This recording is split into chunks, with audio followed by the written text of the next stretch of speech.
Hi, everyone. Welcome to Happy to See Me, the podcast that puts the spotlight on the overlooked and underestimated.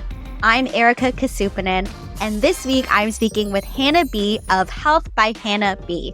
But first, I love to start each episode talking about something I was happy to see this week. So, if you follow me on social media, you probably know that for the last few years, I've had this goal of doing an unassisted chin-up. That's a chin-up where I don't use a band or anything to help me. It's just me and my body pulling myself up and down. After years of training, I reached this goal at the end of last year in November. So in November, I did my first unassisted chin-up. And then this year, I was able to double that goal. So in February, I was able to do 2 unassisted chin-ups. And then now, in March, which is when I'm recording this episode, I have been able to do 3 unassisted chin-ups in a row. This was a goal that seemed so hard to reach and probably nearly impossible back in the day and during those years when I was training and I couldn't hit any pull-up goal. But now I'm so proud that I was able to reach this milestone of 3 chin-ups in a row.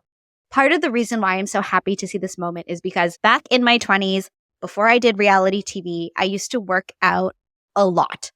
Yes, I also was an amateur boxer, so that did require a lot of training. But I would work out during certain times of the year, multiple times a day, every day. And that really came from me wanting to look a certain way. I wanted my body to look some way it didn't look. And I found I spent so much time and effort and put so much stress on my body in pursuit of that goal. And with my chin-up goal, part of why that's so important to me is because it was a goal that was more about the achievement rather than the aesthetic. I have now developed a better relationship with working out where one, still love it, still work out almost every day. And it's more about being able to feel good, achieve things that I want to, and be able to be fit and healthy enough to be open to more opportunities and more life experiences. I love a multi-day hike and I love being able to maintain my body to be healthy enough to do a hike and to slowly but surely be less concerned with how my body looks. But I am not perfect. I am but one person in this society that we are all in. And yes, there are definitely moments when I am still hard on myself and my body, but for the most part, slowly but surely getting better every day.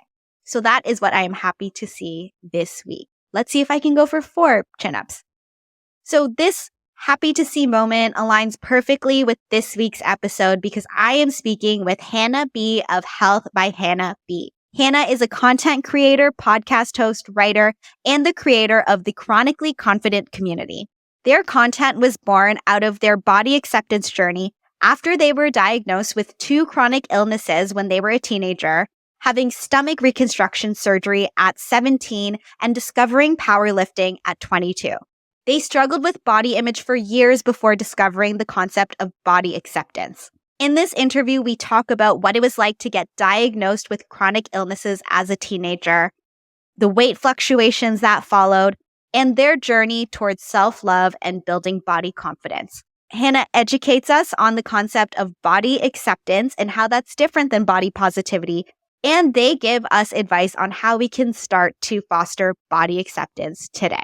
I learned a lot from this interview. There are going to be some insights that can hopefully help all of us with achieving a healthier body image. So let's just get into it. Here is my interview with Hannah B, and I hope you enjoy it. That must be a challenge because so many of the body image issues that you were dealing with and the body image issues that you were talking about, they came from society's view about how women should look, right? So is that something that's tricky for you now to talk about now that you use they, them pronouns? It can be. Sometimes I have to change my language a bit, I'll use like people who were socialized as women, but I almost don't love that either. And there are unique body image issues, I think, when it comes to queer communities, but I speak to women and I speak to queer communities. So I'm trying to figure out how that looks, I think, but it definitely makes it a little bit more complicated because I've always referred to certain things as being like, this is an experience for women. Now I'm trying to broaden my language so it's more gender inclusive.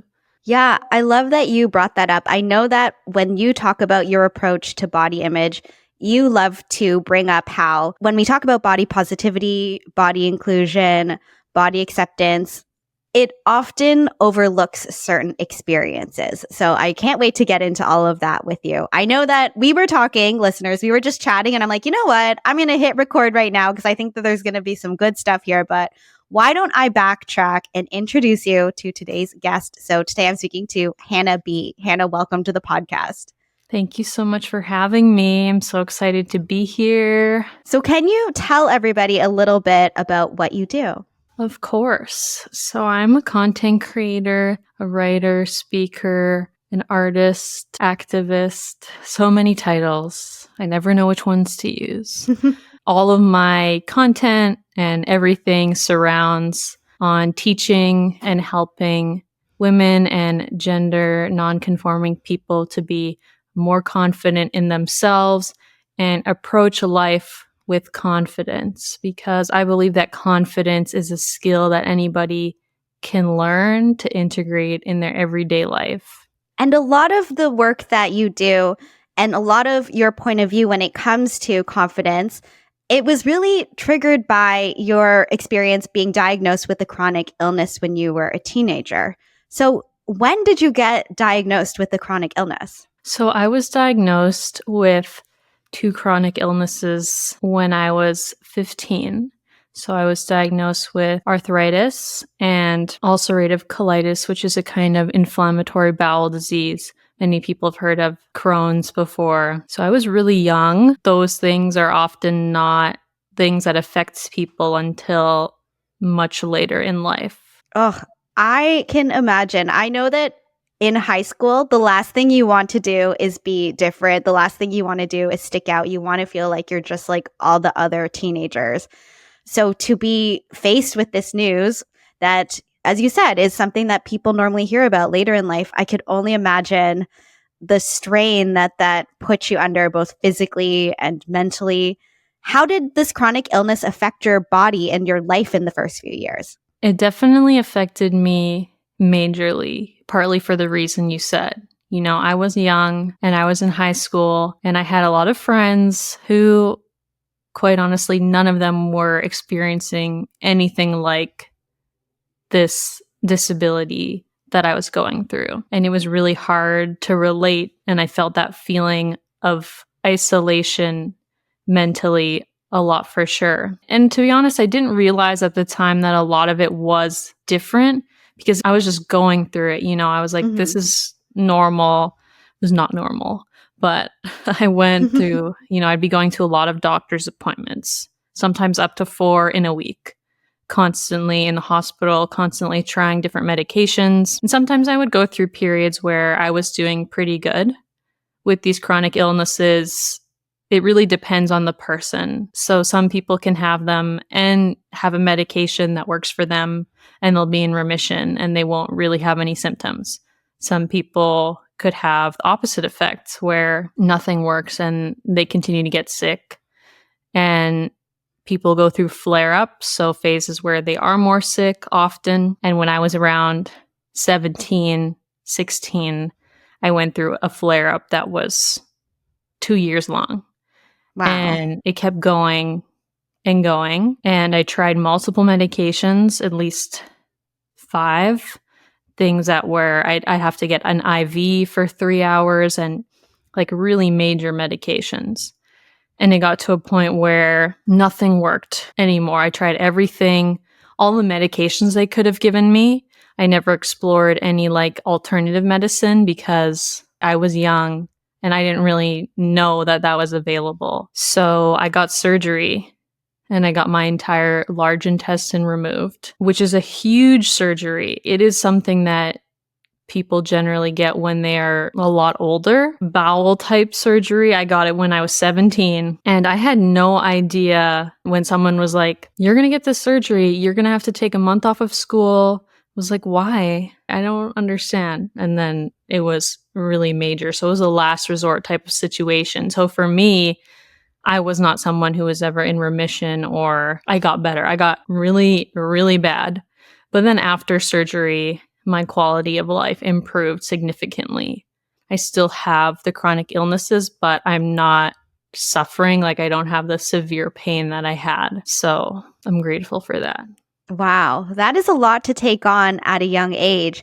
And I had seen on your social media, and for anyone who doesn't follow Hannah yet, make sure you do because you do such a great job of documenting the ups and downs of your body confidence journey. Was it before or after the surgery that your weight was fluctuating a lot? It was before the surgery. So I was in this we all experience diet culture, especially like being raised as a young person identifying, going by she, her, raised as a woman. I go by they, them now. And so we know the socialization that happens where young people are so prone to taking on and internalizing all the narratives we see about body image. And so I already didn't love my body. I didn't hate it. Like I would say I was in an okay place. But when you have a chronic illness, your weight can be prone to fluctuating a lot. And especially when you're not doing well, your body's not absorbing food, you might completely lose your appetite. So I lost weight. It was difficult for me because when I began to get better, I gained weight naturally because my body was like, you're healthy again. Like we're doing it. We're doing good. But I felt really disappointed that I gained weight. Even though it was like, it should have been amazing news because weight gain is so demonized, stigmatized, so many things. I felt like a failure because I gained weight. And I felt like I was going to do everything I could to return to that smaller body size. Even though for me, that smaller body size meant I was extremely ill. Something that I thought was really interesting from your content, you were saying that people would compliment you when your body was smaller, but they didn't realize that you were smaller because you were ill. So it's so bizarre, this thing that we have in our society where by the looks of somebody and seeing that they might physically be smaller, we don't actually realize that there could be major health issues going on behind the scenes. For sure. It's interesting. I mean, weight loss is so celebrated in our society. And yet weight is so much more complicated than weight loss good, weight gain bad. Because for chronically ill people, for people with disabilities, weight loss can actually be horrible. It is often a sign. When you go to the doctor, they say, have you unintentionally lost weight? Because it's a sign that something can be majorly wrong. And having extra weight on your body, like from a biological standpoint, can be healthier because if something happens where you do lose weight, you get a disease, you have that extra weight on you to protect you. And so it's interesting that we never really talk about that and we never acknowledge people's more nuanced experiences. And we only talk about how amazing weight loss is. When did you start to uncouple that idea from your self-worth? So I could imagine in that moment when people are complimenting you for being smaller and then you gain the weight back and you feel guilty. When did you realize that wasn't a reflection of you? Rather, that was more of a reflection of our societal programming. Yeah, I mean, it took me. So I went to university and I would say I was in about my third year when I started to realize the habits that I had picked up were not serving me, being obsessed with how my body looked, being obsessed with the food I ate, and really just not liking or loving myself at all. I got to a point where I realized this was just not working and I was not happy.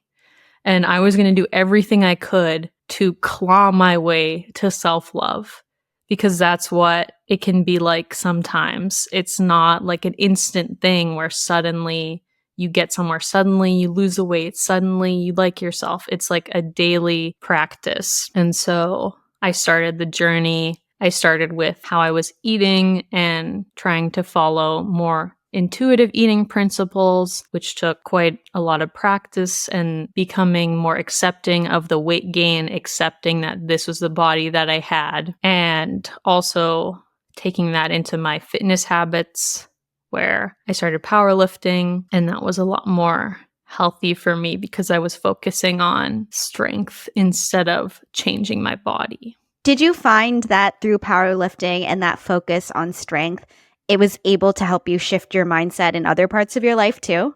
Oh, yeah. Powerlifting for me was a huge part of my journey. And it's not the same for everyone, but for me, powerlifting was a fundamental shift from how I was approaching everything in relation to my body. Whereas before I was going to the gym motivated by wanting to look better, now I was going to the gym because I wanted to be strong. And as a consequence, I was learning how to eat to fuel my body for strength versus how to restrict my food so I could be smaller. So my eating habits completely shifted. How can I fuel my body? How can I be stronger in the gym? How can I eat enough versus what can I cut out? The way that powerlifting translates into mental power outside is truly remarkable because I felt, and I still feel when I lift, you get this feeling like, wow, I can really do anything, you know?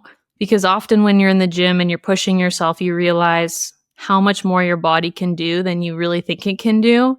And you realize, okay, I can actually do a lot more than I think I can do also outside of my life. Actually, there is a lot of power that is inside of me. So it was almost a way of accessing that internal power too. Yeah, there's so much that you can get in terms of that light bulb turning on when you realize, oh, if I focus my exercise on things that I can do and the experiences in life that this can unlock versus how I look and whether or not I fit that societal standard, it can be so much more rewarding to find those exercise hobbies or to enjoy exercising. Earlier, you had said that you decided you were going to claw your way to self-love.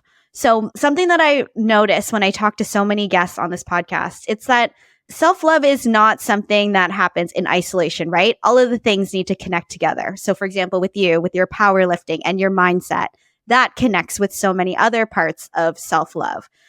But with your journey, what do you think was your first step in that self-love journey? My first step was accepting that I wanted more and that what I was doing was not working because I'd been doing it for a long time. I had been following diets. I had been going to the gym the same way. And it was finally getting to this breaking point where I realized that this could not be all there was for me. But I had to really accept that what I was doing was not working and it was not healthy. And that's an important part of the process because if you don't sit down and you realize like this is not, then you're not going to move on. And sometimes it's even harder because you might not be at a place that feels that bad. Like for me, I was technically at a healthy weight. I appeared healthy. I was not majorly restricting myself. I was not diagnosed with an eating disorder. And so I could have easily been like, well, it's not that bad. I can keep going. But sometimes it's okay to sit back and say, this actually is not great. Even though I don't have these major signs that I might be at my very worst, it's okay to want more. Reaching that mindset of wanting more is such a milestone. I think it's so easy for people to think, this is as good as it gets. I can only do so much. This is the way that it's always been. And to reach that point where, okay, I want more and I'm deserving of more is something that I think is a challenge for a lot of people to get to. But then once you get there, it can change a lot of things. So after you reach this point where you decided that you want more, where did you start to grow your confidence? Was it growing confidence physically? Was it growing confidence mentally, or a combination of different places? For me, it really started with food in my body, and then it progressed its way from there. So it started with changing my eating habits and challenging myself to eat in a way that fueled me, to not track calories or anything like that, or do any dieting, to actually learn how to eat in a way that would work for me and serve me. And that in turn, you of course have to learn, okay, if I'm going to do this, I also want to learn how to accept my body, how to accept the weight gain that is probably going to happen, and how to learn to accept and even love my body despite the fact that it will never be that smaller body that I had always wanted. I found my way to powerlifting, which was, of course, a big part of that, and learning how to feel my body and learning how to approach my body from a way of, this is a vehicle for me to live my life. This isn't all there is to my life. And it kind of had this snowball effect where once you realize, like, I can do all this stuff and I can be happy without being on a weight loss journey, okay, maybe there actually are areas in my life where I can work on confidence in the body that I am now and try to challenge myself and take more risks, like in dating or in social life or in professional life. Like, I think the thing that's interesting about body acceptance and working on that is that it does affect every single part of your life. I did my master's in public policy. I graduated a year ago, and I was in school with these really brilliant people who are like set to be some of the leaders of our generation. And I would talk to some of them and they would tell me about how insecure they were in their body. And that stops powerful people from showing up in the world and making meaningful change. And I'm like, these people are set to completely change the way we function in society. And they are scared that people are going to judge them for their body. And so I think working on your body image, starting with that, does have a snowball effect into every area of life. And it started for me there. And then it progressed to working on public speaking and hosting my own podcast and having the guts to put out my own podcast, even though I didn't know how many people were going to listen. There was no guarantees. Having the guts to actually listen to my own voice. I used to be one of those people who hated to listen to my own voice, and now I actually love it. I'm like complete 180. I could listen to my voice all day. It's pretty nice. Being more accepting of myself and my own failures. Because I think a big part of confidence, people think, is like you achieve things and so you become confident in yourself because you've achieved certain things, which can help with confidence. But I also like to focus on acceptance, where confidence gives you the ability to try to put yourself out there. But acceptance is like, okay, if it doesn't go well, that's fine. I will survive. I will live with the consequences. I will get up. I will do the next thing. I accept whatever experience is going to come my way. Thank you for sharing that. And truly, it is really wild to think about all of the potential that we unlock for ourselves when we don't let the fears around our body stop us.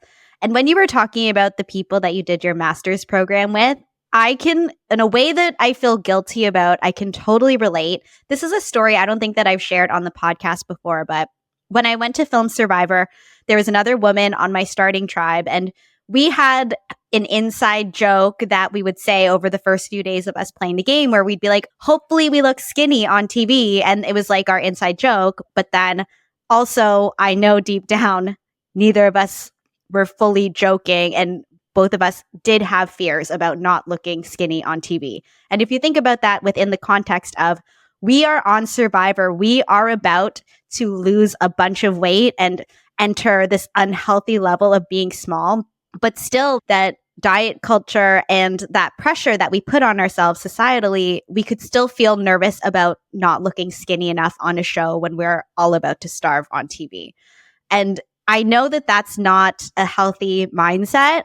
I just feel like it's something I need to share so people realize that even in that situation, when my dream is about to come true, I still had those body thoughts potentially holding me back.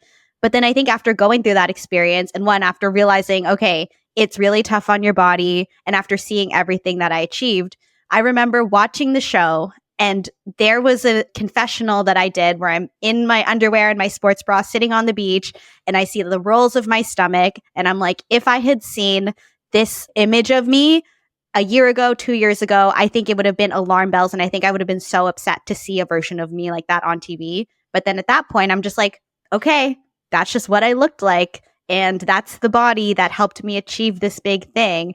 But yeah, even I'm somebody that feels the guilt and the pressure of all of people's body image issues that are created by society.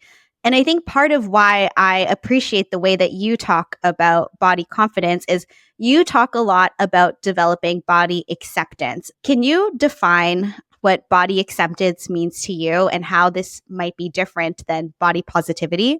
So, body positivity, we often think about liking your body and getting your happiness from liking your body. So, you look in the mirror and you're like, oh, tell yourself, I think I'm beautiful. I love myself. So, I can have a good day today. And that's my body positivity. Although that's not actually the origins of the saying, the term body positivity, which was actually started as a movement in the 1950s or 60s by two fat Black women and was meant to be a movement for body liberation. But that's a different thing, which I could go on about. But body acceptance is a mindset where your body is not good or bad.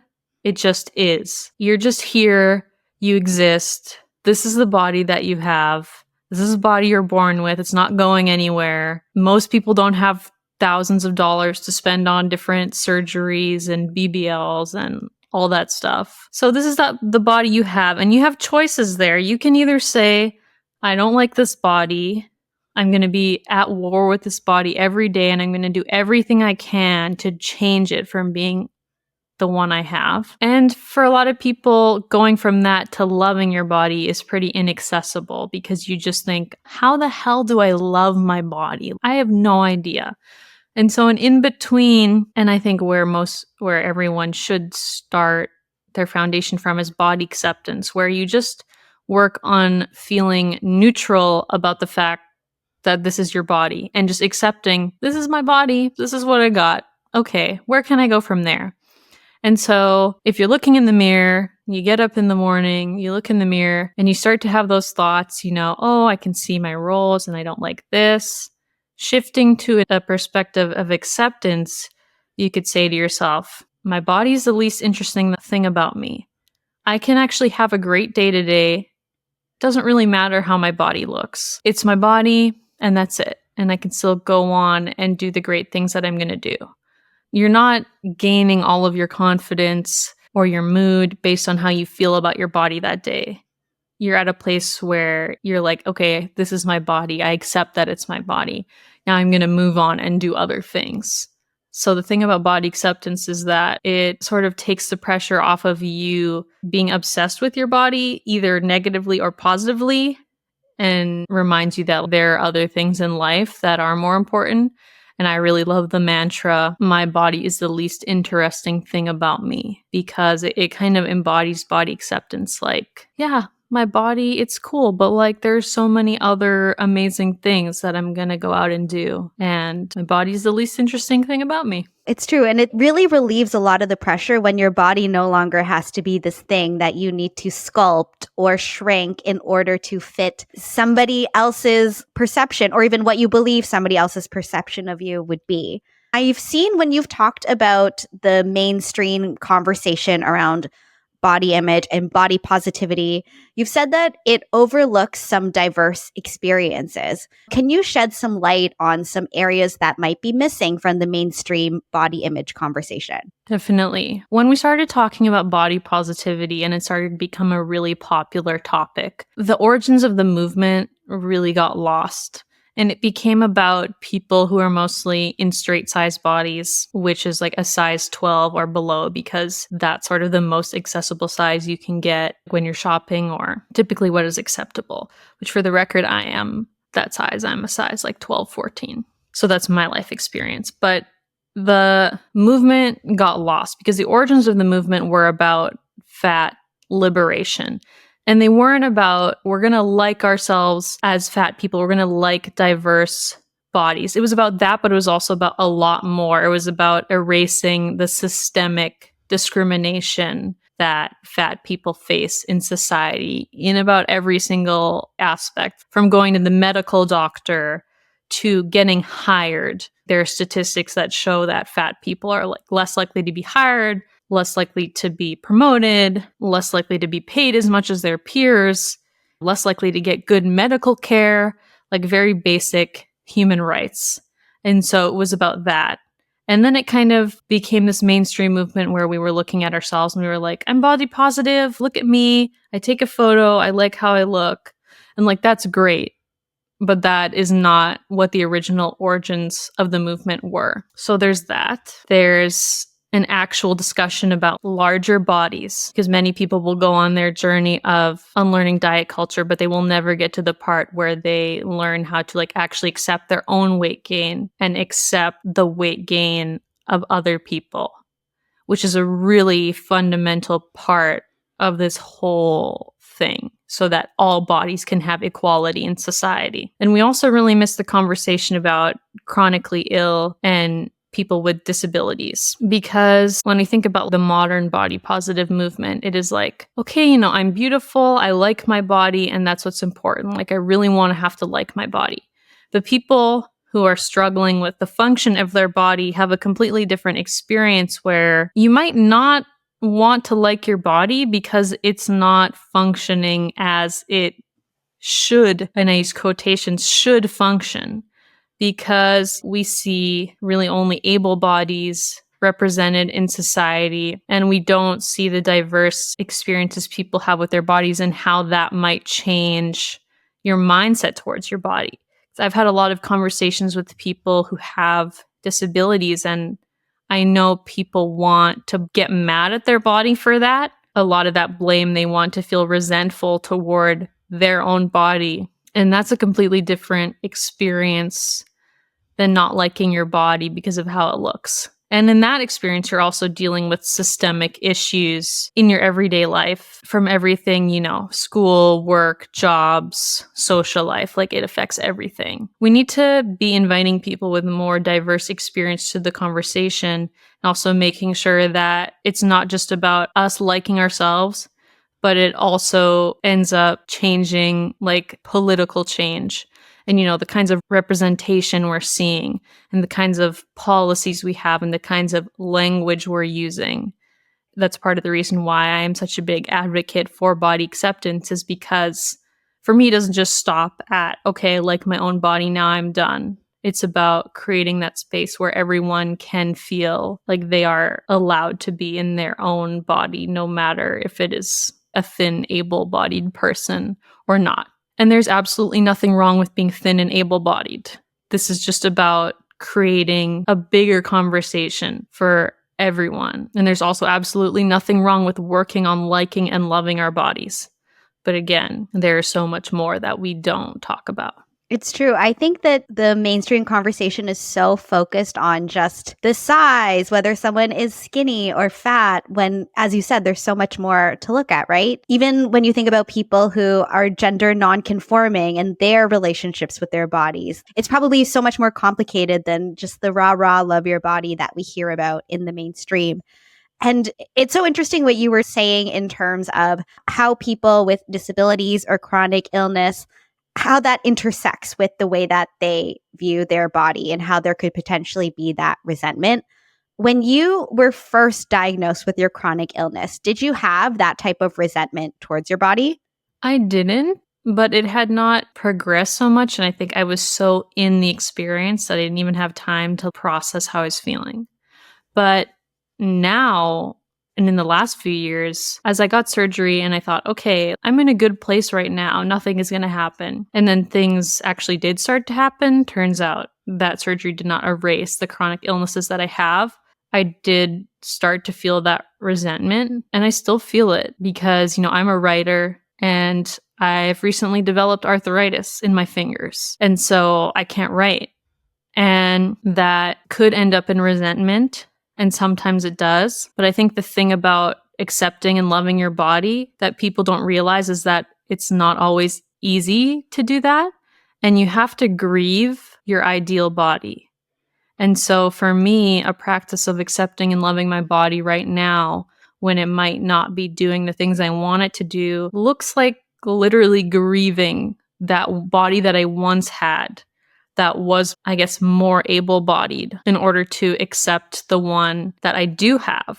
Because to let go of that is so important, to be accepting of the body that you have in the present. And that experience can be painful, but loving your body is not always about being happy all the time. It's about accepting the full range of human emotions that you might feel which includes the grief, but knowing that once you get to the other side of it, you can enter a place of acceptance and learn to love the body that you are existing in. And it's interesting, like I just had this thought the other day that almost all of us will become disabled in a way at some point in our lives, especially as people get older. That's when things start to change. And yet we're still never talk about disabled and chronically ill bodies, which is crazy because almost all of us are going to go through it, and we're going to enter that phase and we're going to be like, what the hell is going on? Why is this happening to my body? How do I handle this? We're not equipped to age in that way and accept that our body is going to change, which is part of why I love body acceptance, because there's also this acceptance that like, my body is going to change. It's not going to stay the same. Bodies are not closed systems. They interact with their environment. They change as we age. And so we need to work on this accepting mindset so we can be equipped for when that happens, not taking all of our confidence out of this body that we have in this moment, because it will change. And that is a fact. There's no option there. There's no amount of money in the world that can stop you from aging, although people like to try, for sure.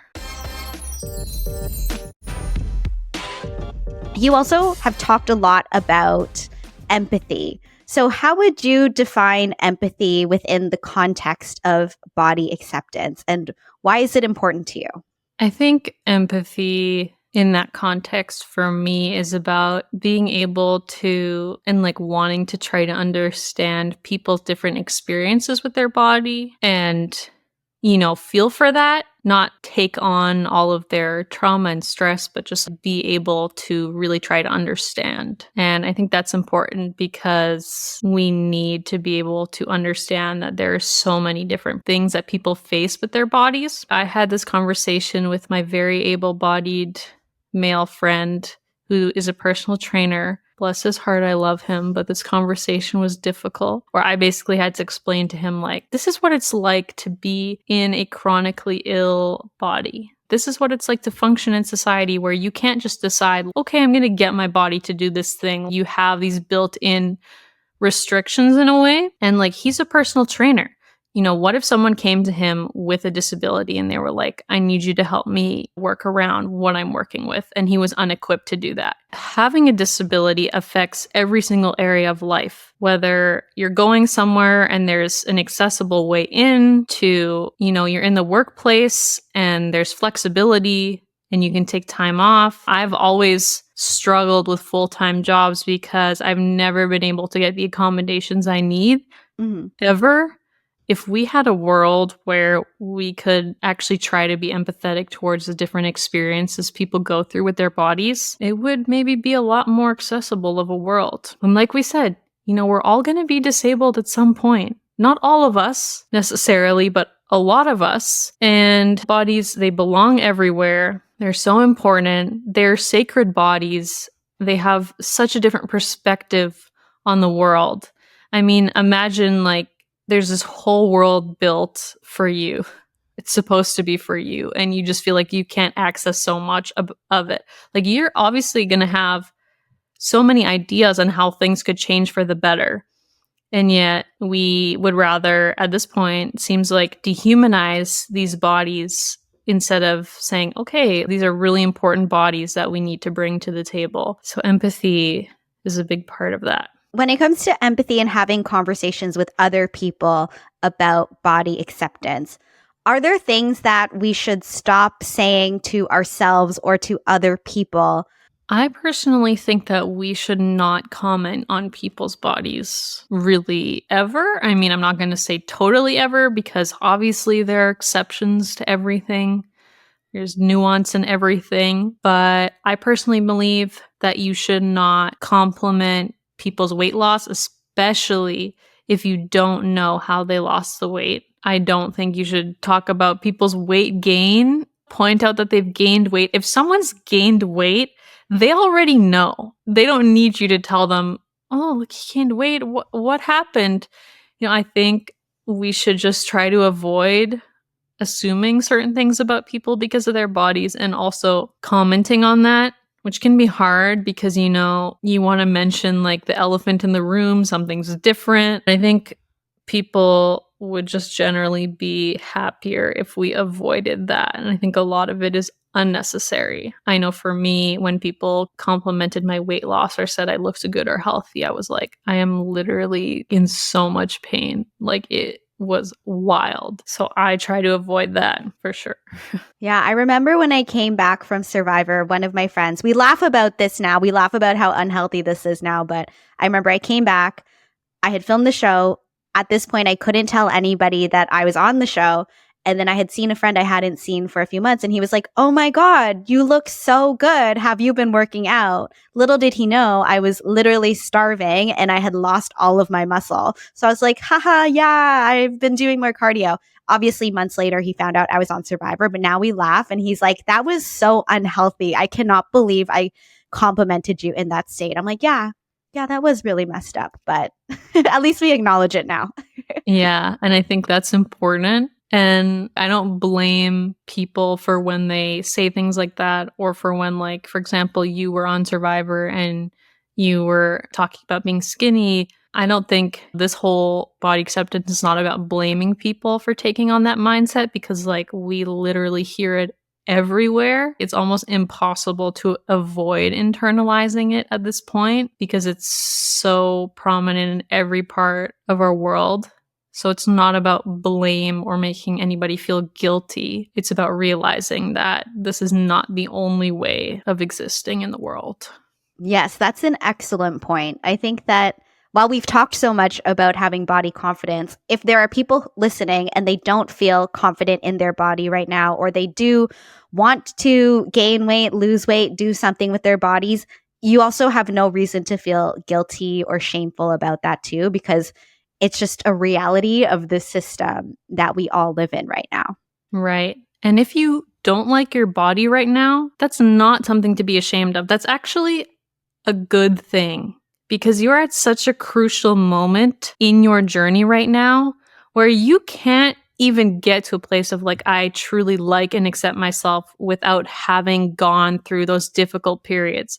So if you are a listener out there and you're like, I don't like my body and I feel bad, do not feel bad about that. You are at such a crucial point right now, and where you are at is such a big part of the process, and going through those hard moments is the motivator, is the inspiration. So don't feel bad about that. It's true. Sometimes you need that challenging moment to make you stop and say, okay, do I want more? Is this where I want to be right now? And that's what you need to prompt yourself to make a change. If there are people who want to start to foster more body acceptance, do you have advice for tangible steps that they can start taking now? Definitely. So there are a lot of steps you can take in your life. A big one that I like to say is take a look at your closet right now. Do you have things you're holding on to that are too small, or like a goal outfit? Go through those things, take them out of your closet.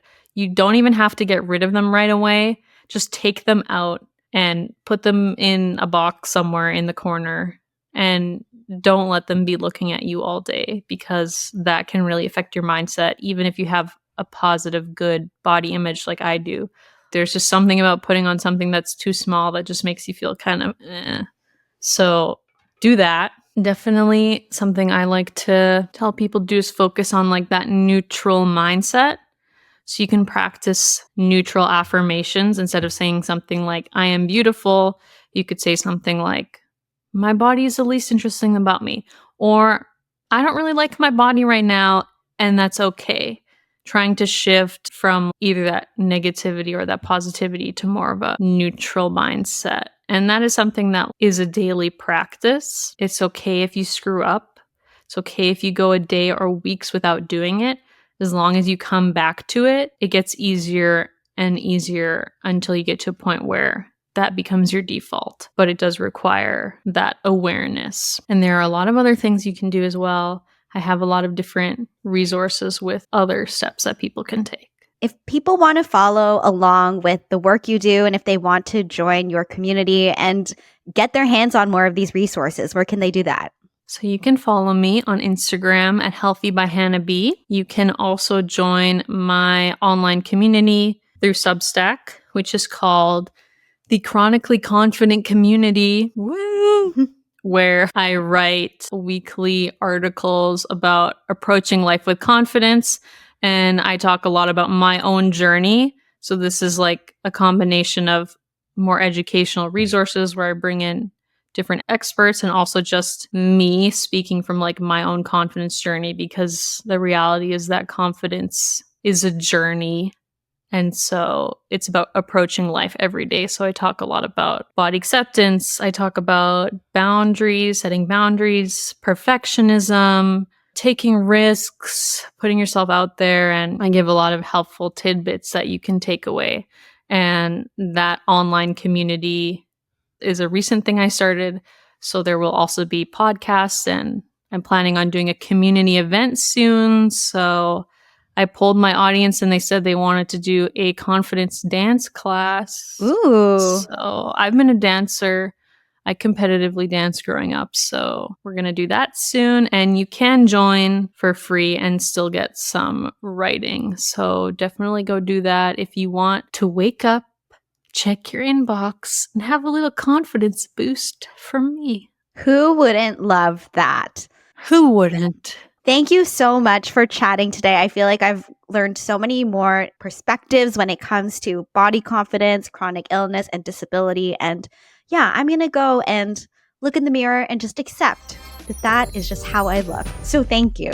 Thank you for having me. And hell yeah. Thank you so much, Hannah, for that insightful conversation on body image. And make sure you go and check out their social media so you can follow along and get some more of their resources. Now, I love to end each episode by answering a listener question. And today, somebody asked me for some advice. And the question is, what is your advice for someone whose confidence has taken a hit? Now, I am not a professional in any way.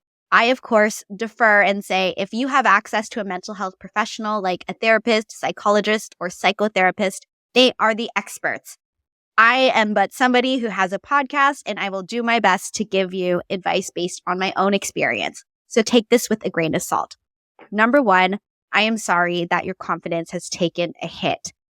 I have had this experience many times. I'm sure everyone listening has had this experience many times. And it's not a fun place to be. So I'm sorry.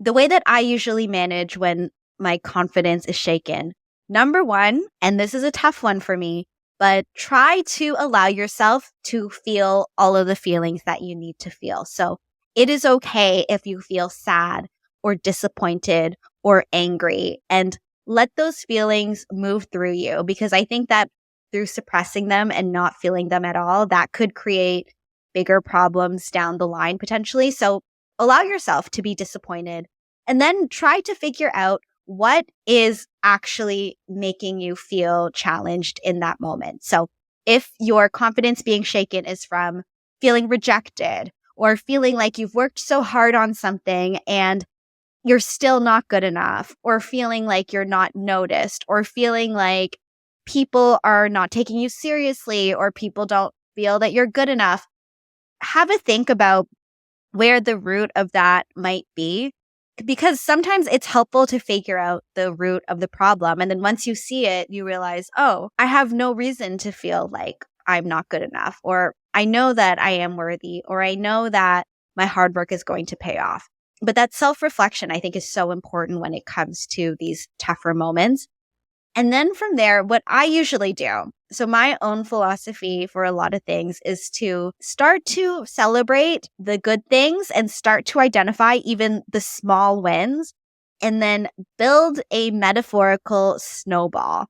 So the way that I do this is, when I think about a snowball, it starts off and it's like weird and mushy, and it doesn't really look like a ball all of the time. And keep in mind, I live in Canada, so lots of experience as a kid making snowballs. But yeah, I start to think about, okay, if the beginning of the snowball is weird and mushy, what are little wins that I can really celebrate to start to build my confidence snowball? So it can be as simple as, oh, I had a nice conversation with a friend today, or I ate something that was delicious, or I finished doing my laundry, or I got up and went to work and did all the things that I needed to today, or I went on a walk or exercised or something. It could be something so small, but give yourself a pat on the back for any win.